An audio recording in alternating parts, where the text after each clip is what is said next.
Olá, boa tarde para você. É quarta-feira e a gente vem sempre com uma conversa especial sobre temas de comportamento que mexem com a cabeça e com a nossa rotina em relação aos outros. Você conhece a inteligência multifocal? Sabe que a nossa vida fica bem mais fácil quando ela existe? Tem nossa conversa do dia já já. Agora a gente começa a nossa tarde com dica de diversão para os pequenos. A Usina Chaminé tem uma programação especial de férias para a garotada. São atividades lúdicas e recreativas. E o bacana, todas gratuitas. Essa turminha chegou cedo para se divertir.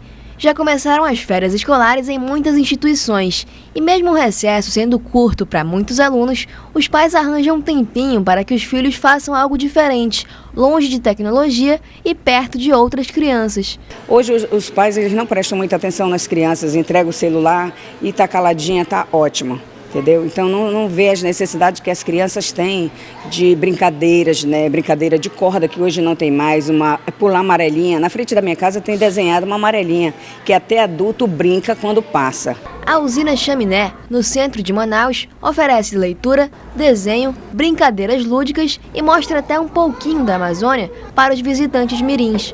O local reserva uma programação especial só para o mês de julho.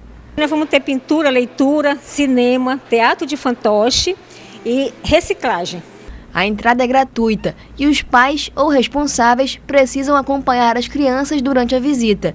A faixa etária indicada é 2 até 10 anos de idade. E mesmo fora da programação de férias, a Usina Chaminé sempre está de portas abertas para receber o público. A usina fica na Avenida Lourenço da Silva Braga, próximo ao Porto da Manaus Moderna. O horário de visita vai das 9 da manhã às 2 da tarde, de terça a sexta. Nós funcionamos no sábado, de 9 às 13. Tem atividade também no final de semana, que é no sábado.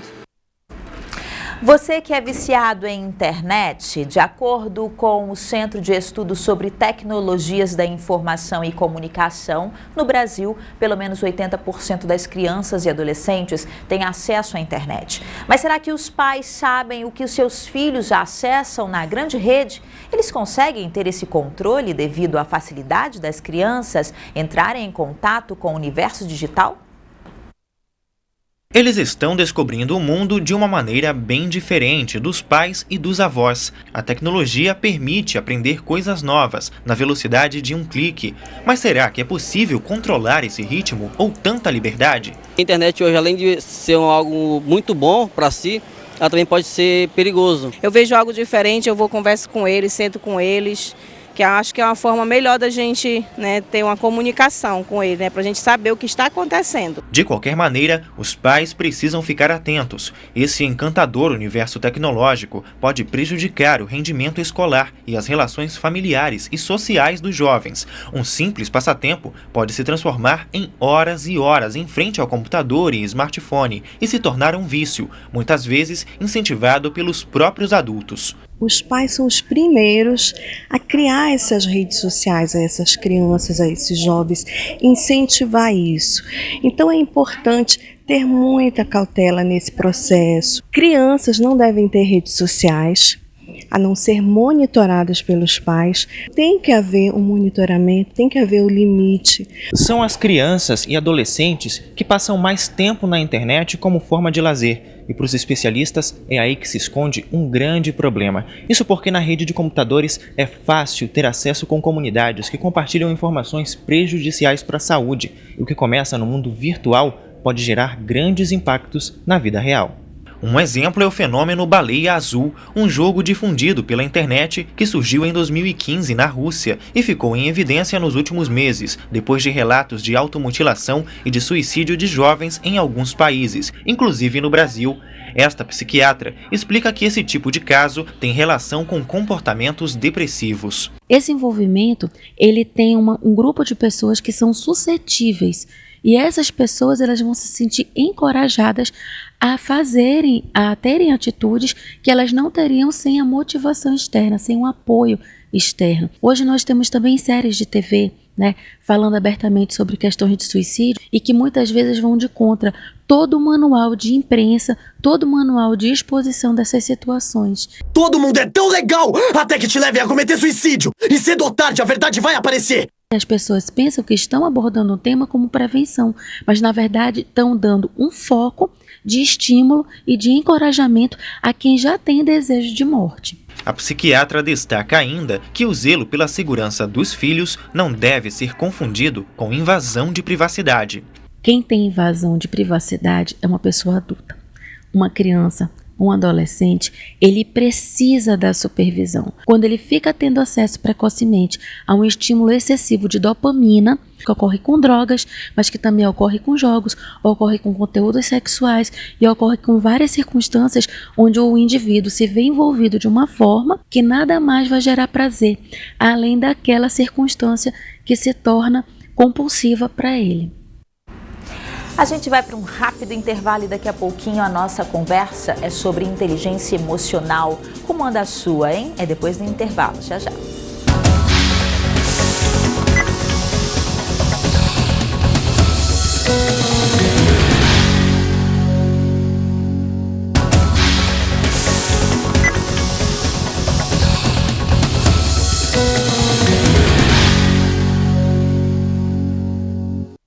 Desenvolver a inteligência, reconhecer nossos pontos fortes e melhorar nossos relacionamentos. Imagina tudo isso podendo ser realizado por cada um de nós para sermos pessoas coerentes e comprometidas com o nosso eu, que dá a direção de quem somos realmente. E a gente pode ter isso com a inteligência emocional e a inteligência focal. Vamos conversar? Quem está aqui comigo hoje é a nossa amiga, a doutora Alessandra Pereira, que vai falar com a gente sobre alguns desses conceitos, né? Boa tarde, doutora, que estava aqui na matéria antes, agora está aqui com a gente. É sempre um prazer recebê-la aqui, já como nossa consultora, né, oficial.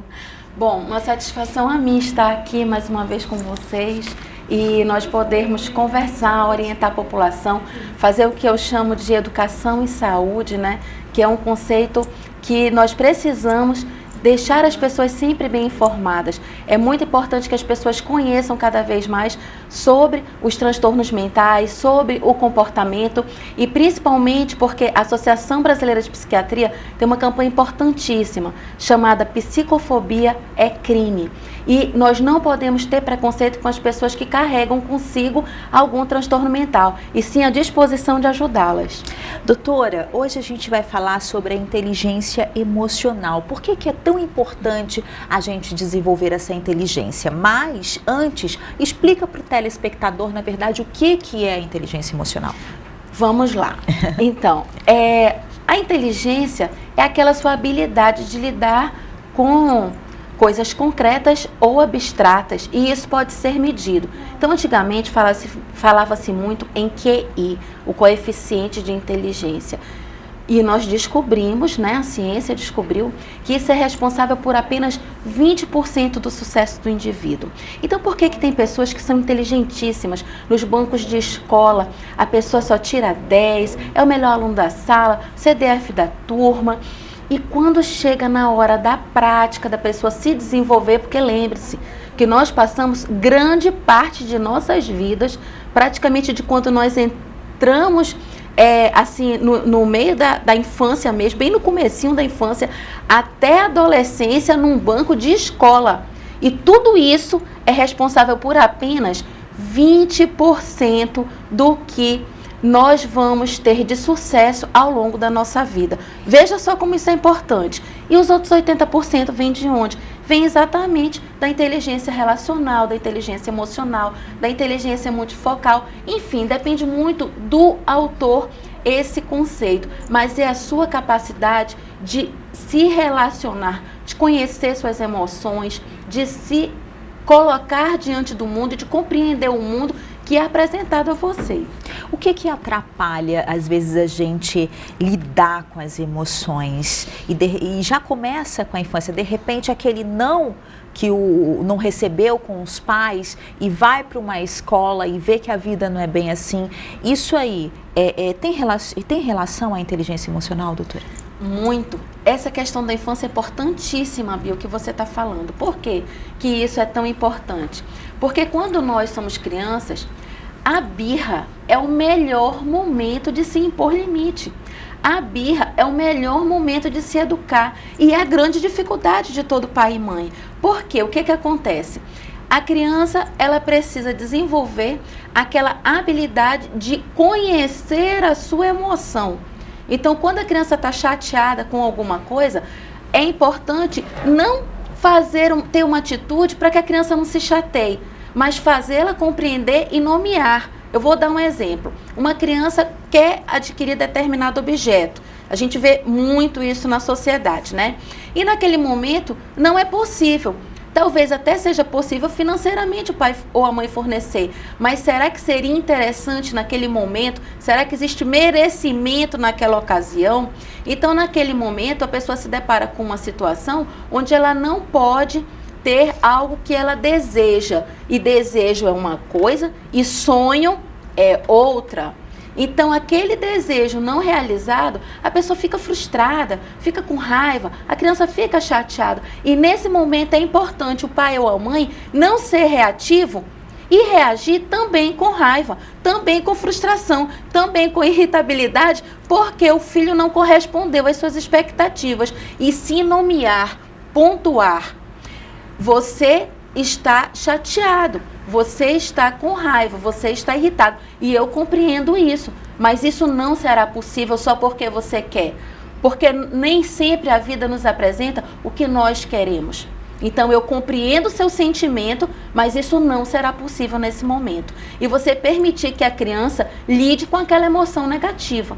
Isso é muito importante. A criança fica triste, eu entendo, eu compreendo que você está triste, mas não poderá ser feito da forma como você quer. Isso é importantíssimo. O não é o maior presente que qualquer pai e mãe pode dar para um filho. Senão fica aquela criança tola que a gente chama, né? Pois é. E fora que quando ele se transforma numa pessoa adulta, ele não sabe receber um não. Você imagina você não saber receber um não de um parceiro, de um colega, numa situação de trabalho. Isso é complicadíssimo. Então, de repente, essas dificuldades que a gente tem na vida adulta, isso vem realmente da infância. Então, todo esse reflexo a gente pode ver na vida adulta, de repente, de uma criança que teve limites, que soube ali já começar a se deparar com a realidade, porque o mundo, infelizmente, não é cor-de-rosa, né, doutora? A gente não vive numa bolha rosa, né? Então, o que acontece? A gente não pode também trabalhar na ótica de que os pais serão os culpados, né, por não terem imposto limite aos filhos. Não é assim que funciona. Ajuda muito nós termos pais que são inteligentes emocionalmente e que conseguem transportar para os filhos o reconhecimento das suas emoções. Isso auxilia. Mas quando nós nos tornamos pessoas mais amadurecidas na nossa adolescência, na nossa vida adulta, nós somos capazes de fazer escolhas. E o que é importante? Em primeiro lugar, vamos colocar assim, que é uma questão fundamental, nós reconhecermos as nossas emoções. Algo não está como eu gostaria.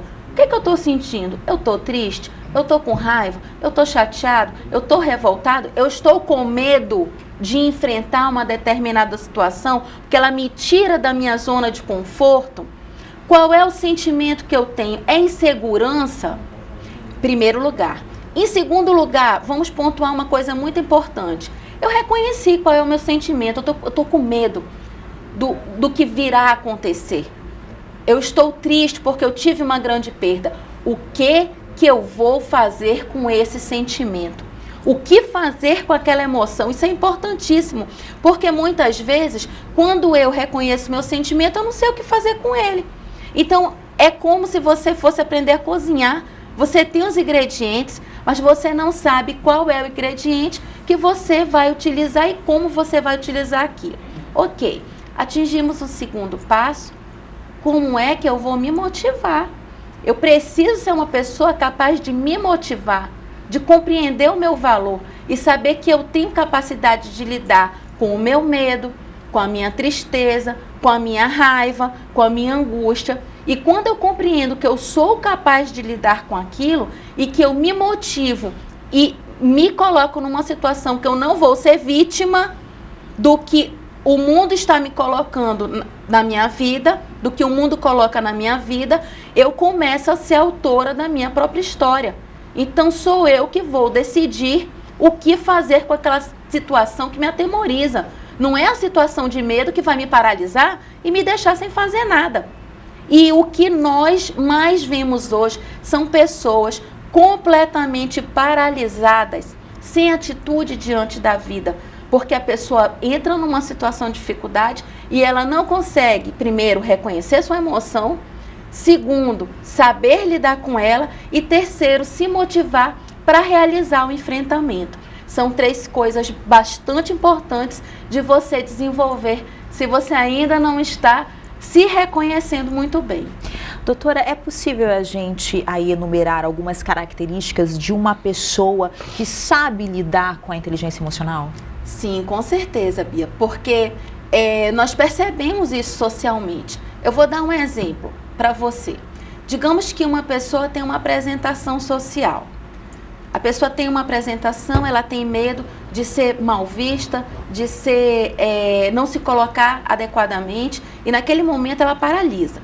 Ou uma outra pessoa que necessita fazer uma viagem de avião. Ou uma outra situação onde a pessoa precisa lidar com uma perda. Todas essas situações, você encontra pessoas que você vê que ela tem uma força que ela tira, você sabe de onde, que nós chamamos de resiliência. Então, aquelas pessoas, elas têm uma capacidade de sempre dar algo positivo, de sempre ver o lado bom da história, de sempre manter o foco no positivo. Porque, teoricamente falando, né, nós temos um lado racional e um lado emocional. Isso, assim, é uma coisa clássica, não acontece dessa forma exatamente, mas é um conceito difundido. Se você permanecer focado no emocional, você vai ter uma grande asa, que é a asa daquela inteligência cognitiva, que lhe permite ser um profissional tecnicamente muito competente. Mas o lado da asa do pássaro, do emocional, onde ele se prende nas emoções negativas e ele não utiliza o lado racional para ele se questionar por que ele está tendo aquele medo excessivo e ele não confrontar a si mesmo, é que leva exatamente à paralisação. E um pássaro só voa com 2 asas. Não tem pássaro nenhum que voa com uma asa só. Então a questão é aí você manter o equilíbrio entre as 2 coisas e saber aí juntar um pouquinho de cada coisa, é isso? Exatamente. E também tem um fator muito importante. Eu me reconheço, eu percebo as minhas dificuldades, eu consigo lidar com a minha emoção, eu sei o que eu quero, eu vejo como eu vou me posicionar, mas eu consigo também me colocar na situação do outro, eu consigo reconhecer o que o outro está encontrando de dificuldade. Gente, você olhar para dentro de si é muito bom, é muito bonito, mas como é que o outro está lidando também com aquela situação? Quando eu falo outro, eu não falo só de uma situação de casamento, por exemplo. Eu também falo de uma situação de trabalho, uma situação de comunidade, de família. Porque família é o lugar onde a gente primeiro aprende a lidar com os conflitos e com as dificuldades, como as pessoas reagem àquelas situações de conflito. E aí vem também a capacidade de você compreender e gerar uma empatia. Eu estou chateada. Eu estou irritada com uma situação, eu estou insegura, eu estou com medo, eu estou triste. Mas e as outras pessoas envolvidas, elas estão como? E você se solidarizar, você ter a capacidade de você trabalhar em prol do bem-estar alheio. Isso é o último grau de maturidade emocional que você pode não só focar em si, mas você também focar em como o outro está lidando com aquela situação.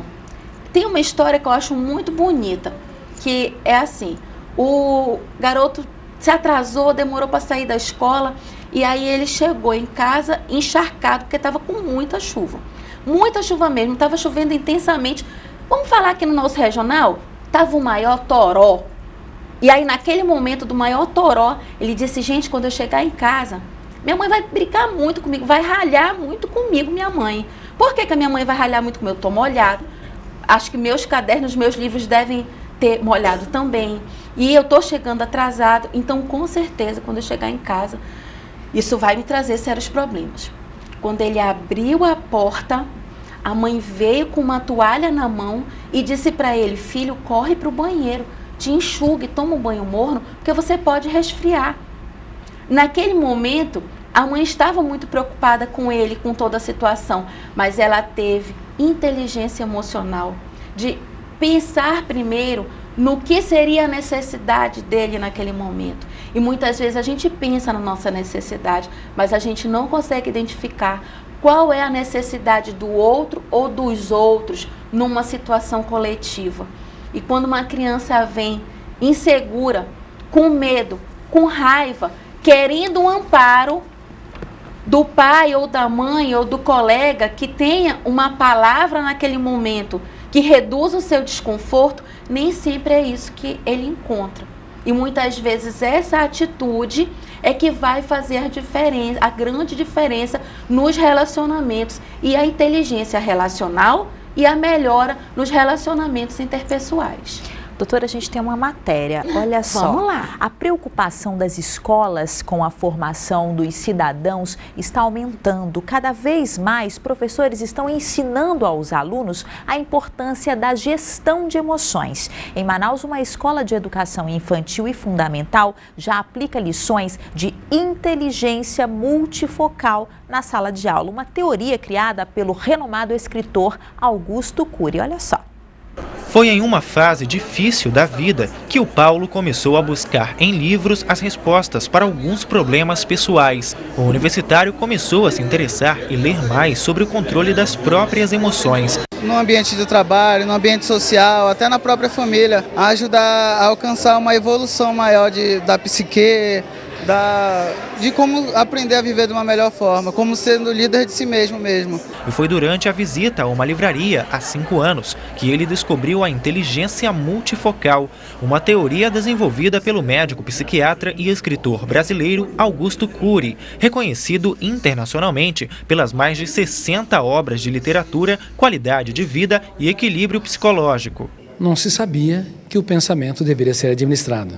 Mas hoje nós temos que desacelerar os pensamentos e devemos criticar cada ideia perturbadora nos primeiros 5 segundos, senão elas são registradas acumulando lixos no córtex cerebral.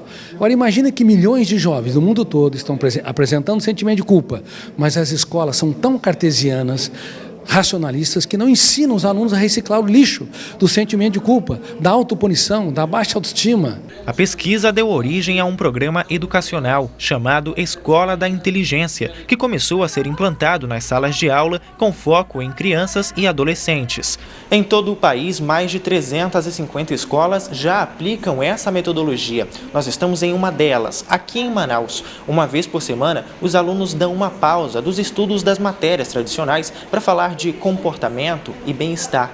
É uma estratégia para fortalecer a inteligência emocional. Entre os temas das aulas estão as relações interpessoais, gestão de sentimento, apreciação das coisas simples da vida e valorização da gentileza. Ser melhor com as pessoas, ser bom, respeitar as pessoas, colocar no lugar das pessoas, ajudar elas. Você enxergar as coisas com o coração.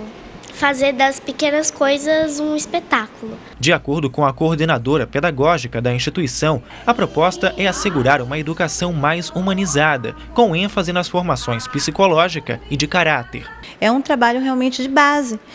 Para quê? Para se evitar, não é, as desestruturas que acontecem hoje na fase da adolescência. Com aulas leves e didáticas, professores e alunos se envolvem no processo do autoconhecimento, assunto que Catarina já domina bem. Eu acho isso super importante para todo mundo e quem gosta de estudar isso, acho que vai ter um futuro bem melhor.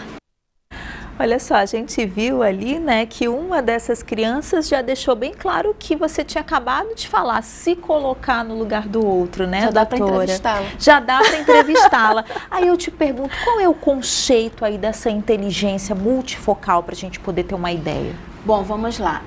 O Augusto Cury, né, que ele desenvolveu esse no Brasil e ele tem livro escrito sobre isso, recomendo a todos. Augusto Cury é psiquiatra, né? Eu gosto muito da literatura dele e das teorias que ele desenvolveu.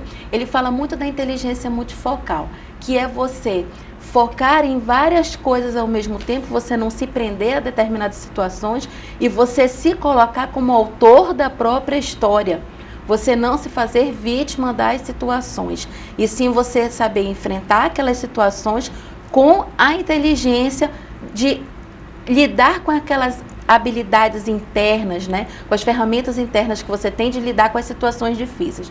Então, Augusto Cury, ele coloca isso, e isso não é só uma teoria utilizada aqui no Brasil. Isso é em todo o mundo, várias escolas já trabalham inteligência multifocal, porque o que se percebeu foi o que eu falei no começo da entrevista, que as pessoas têm muito foco pedagógico nas escolas e que o conhecimento científico do QI, ele só será responsável por 20% do sucesso do indivíduo. Por isso que a gente encontra pessoas inteligentíssimas, mas que não conseguem se fixar em empregos e nem em relações. E a teoria da inteligência multifocal fala exatamente disso. E, doutora, para a gente terminar, é porque a gente sempre conversa aqui assuntos bem interessantes. E às vezes eu percebo que uma coisa está ligada à outra. Eu queria te perguntar uma coisa, e só para tirar uma dúvida, talvez seja a dúvida aí de pais e responsáveis.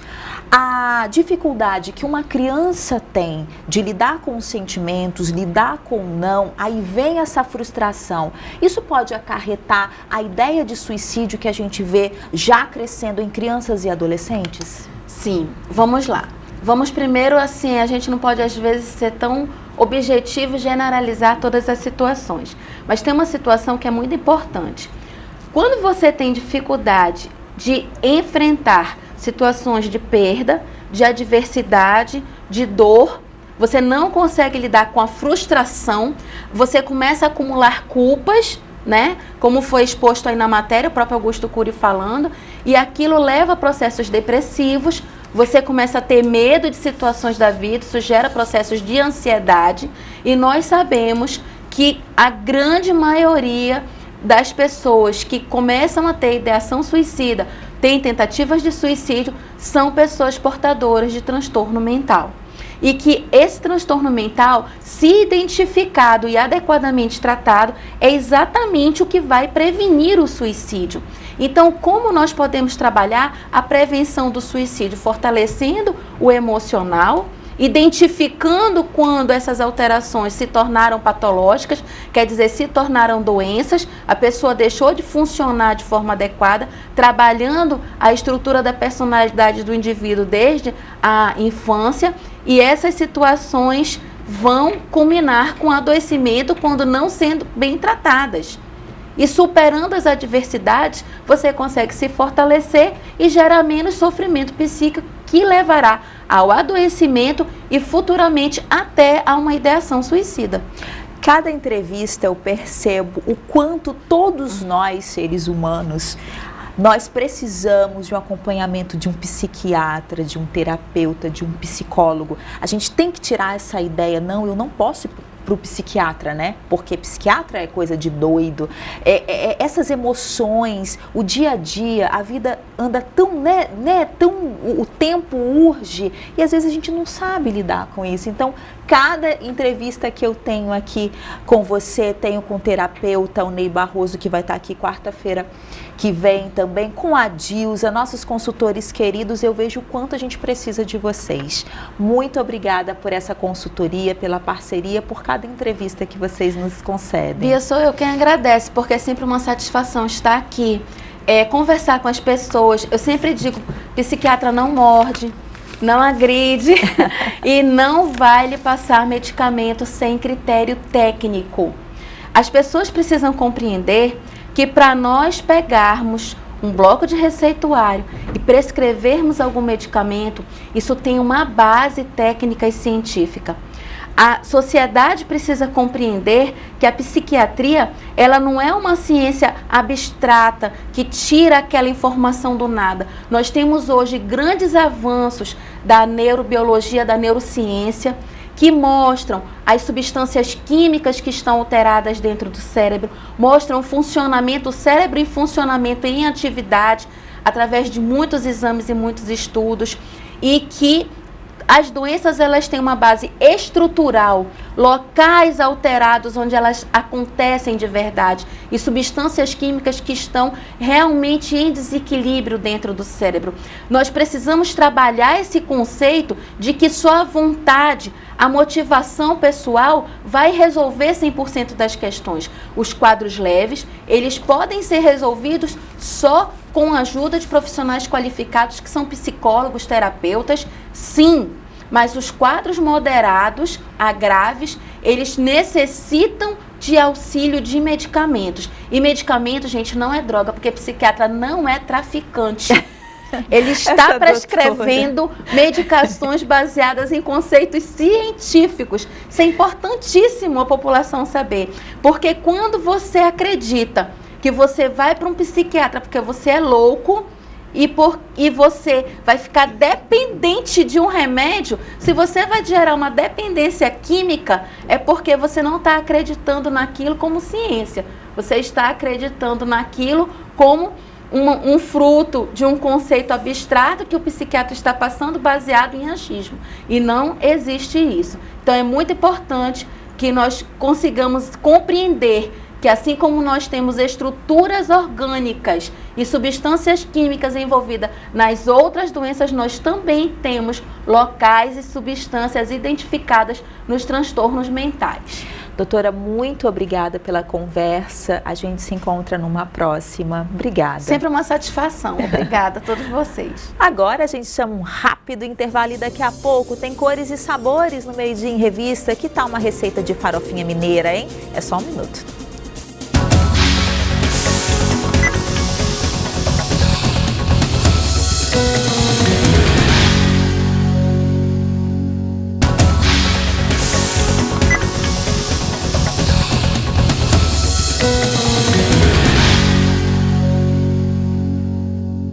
A cozinha mineira é extremamente rica, vai do bambá de couve ao feijão tropeiro.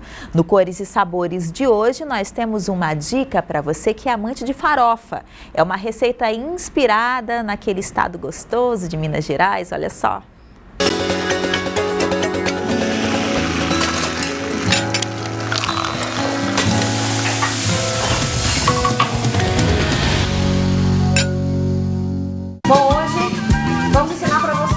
Receita da nossa farofa Uai, é a farofa inspirada no estado de Minas Gerais. Então a gente foi buscar os ingredientes que remetem a esse estado. Para essa receita você vai precisar de 120 gramas de farinha torrada, 2 colheres de sopa de manteiga, 40 gramas de cebola picada, 2 dentes de alho picado, 40 gramas de feijão cozido, 50 gramas de bacon em cubos grandes, 1 folha de couve picada, 1 ovo, salsinha, sal, pimenta do reino. O primeiro passo seria o bacon. A gente vai cortar o bacon em cubinhos grandes assim e a gente vai fritar o bacon. O bacon já está bem fritinho, bem torradinho, é hora de tirar.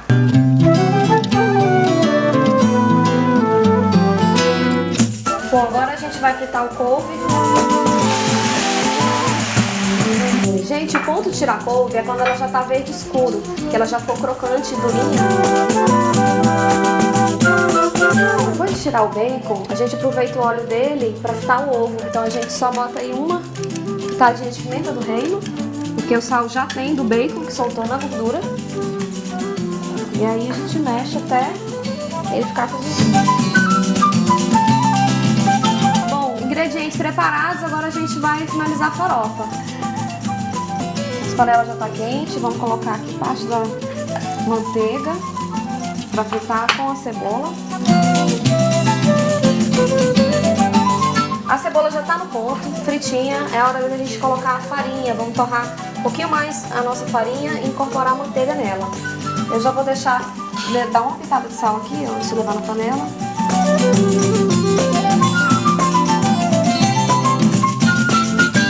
Vamos adicionar aí a pimenta do reino, uma pitada. E aí vamos partir para os outros ingredientes. Vamos colocar aqui primeiramente o bacon. Agora o feijão. O ovo. Nós vamos acrescentar agora a salsinha. E por último, a couve. Então, gente, está pronta a nossa farofa uá, inspirada em Minas Gerais. Essa porção que a gente passou para vocês serve bem 2 pessoas. Então é isso, eu espero que vocês façam em casa, que vocês gostem, experimentem essa receita, tá? E querendo, é só ligar pro Latuque que a gente entrega na porta da sua casa. Muito obrigada a todo mundo que prestigiou, todo mundo que assistiu. Espero vocês.